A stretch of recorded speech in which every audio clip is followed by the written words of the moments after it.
Okay. King Henrik was in the house. Okay. Yes, he was. Okay. Congratulations. Thank you. Thanks a lot. We're going to open up to the floor. Questions, name and affiliation, please. We need to move it along. We have a lot of press conferences coming up. Matt, would you like to go first? Yeah, sure. Hey, Joe, Matt Futterman from the New York Times. Daniil is such a temperamental player to coach. How do you manage him through matches, through training, through a match like tonight? How do you prepare him? Because he said before there were a lot of doubts before the match, which is something you don't hear a lot of players say. Yes. Well, I mean, for this match was quite easy, I want to say, and like 2 years ago against Djokovic, you know, in the beginning of the match, I was like, okay, let's see straight away if he's in the zone and ready to do a big match. And as the final 2 years ago, I felt he was in the zone to make an amazing match, and the match he just done.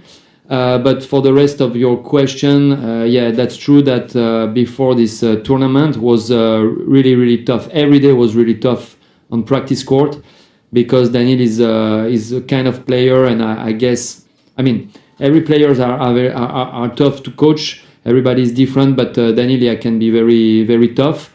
So it demands from myself to be very, very strong also inside myself to see what is happening on the court, what is happening in his head, to have the good, the good reaction, the good words, to not shake when something is really tough at that moment, and when he tries to push me. And I think when I see this tournament, that again I had the good. Also, from my perspective, I was in the zone to be the good coach he needed to be coached, like to make him play his best tennis. Chris Otto with US Open. How much different do you think playing on Ash and in New York is from playing in Indian Wells? In other words, did it open up some options to Daniil that he could use against Carlos that maybe he couldn't use at all at Indian Wells? Well, I mean, like, you know, in every tournament, the conditions are totally different. Indian Wells, it's a very slow course. Here, even if it's slower this year, it's still quite faster than Indian Wells. So this make a big difference. And then, you know, when you play against players and you lose, you learn many things, you know, and so it gives you some goals for the next time. And I think it's also all the matches he already played against Carlos that helped for tonight. What is one or two specific things that he learned that he implemented tonight? He keeps saying he needed to be better than himself in 11 out of 12, but what's something specific that he did better tonight against Carlos that he didn't do in those last two? Okay, I think it was his preparation. I mean, in his mind, the strategy to use, because Daniil and like many players, they think first of all with the strategy. This is the main thing. And yesterday when we talked a lot of the strategy, but at the same time, me, because I need to use the strategy, and also the different thing I believe in sports, you know, the energy you can have, the determination, that makes a huge difference also in the efficiency of your game.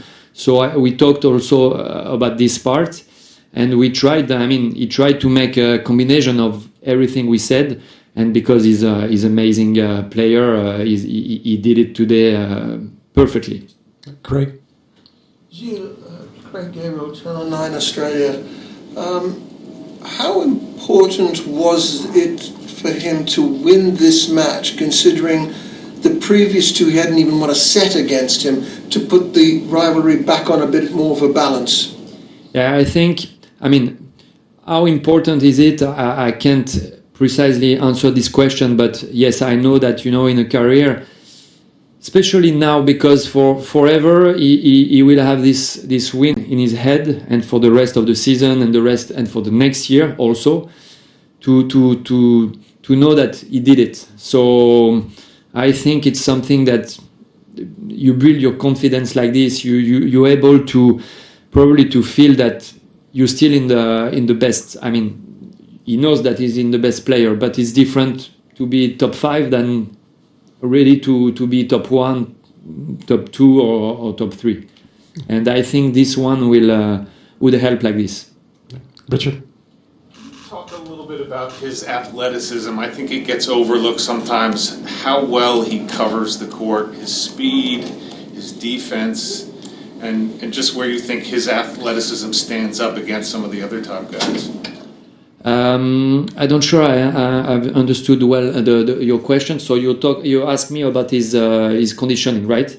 Yeah, just sort of how well his speed on the court, how well he covers, how well he plays defense. I think sometimes maybe people don't realize how well he does all those things. Yes, I mean, for me as his coach, yeah, of course, I know how this part is, one of his spine of his game. The thing is, he's quite fast, but you see his arm and his legs, so he's able to cover the courts so well. And sometimes I try to be in his opponent's eyes to realize how the opponent should play to win against him. And sometimes I'm like, wow, it's amazing because every shot are coming back. We know, like tonight, because sometimes he had a long run to do with. He had to be able to make a strong shot because Carlos' shots were very, very tough and powerful, and he was deep, far, and was able to counter this kind of shot. So yeah, this is a spine of his game. Willie? But he always this is something that he has since he's a kid, and you can build, but at the same time you have it or you don't have it. Willie? Willie Weinbaum from ESPN. You spoke a minute ago about the mental effect that this night will have for Daniil going forward. What mental effect going against Djokovic will the match from 2021 in the final year have on the mental state going into the next one? Well, I think I need more time to think about this part for the next match. But yes, probably both players would have this in their mind because it's the same place, the same big event when they played. I think the last time they played here, it was there, but they played in Turin.